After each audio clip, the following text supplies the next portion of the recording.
రామయ్య, సోమయ్య అన్నదమ్ములు కొన్నాళ్ళు కలిసే ఉన్నారు. ఆ తర్వాత గొడవలు వచ్చి విడిపోయారు. మాట్లాడుకోవడం కూడా మానేశారు. ఒకరోజు రామయ్య ఇంటి తలుపుని ఎవరో తట్టారు. తీసి చూస్తే ఎదురుగా ఓ వడ్రంగి, అయ్యా, చాలా దూరం నుంచి వచ్చాను, ఏదైనా పనుంటే ఇప్పించండి అని వడ్రంగి అడిగాడు. రామయ్య కొంచెం ఆలోచించి, అటు చూడు, ఆ కాలువ కనిపిస్తుంది కదా, దాన్ని నా తమ్ముడు తవ్వించాడు. నేను అటువైపు రావటం సోమయ్యకు ఇష్టం లేదు.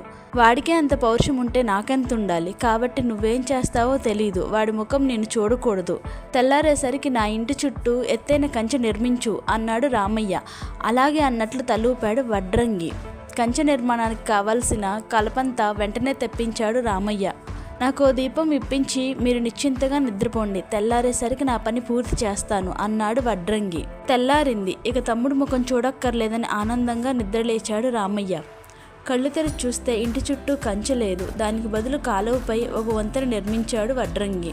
వంతెన చూడగానే అన్నదమ్ముల ఆలోచనలు మారాయి. అన్నయ్యకి నాపై కోపం తగ్గిందేమో, ఇటువైపు రావడానికి వంతెన నిర్మించాడు అనుకున్నాడు సోమయ్య. తమ్ముడికి నన్ను చూడాలని ఉన్నట్లుంది అనుకున్నాడు రామయ్య.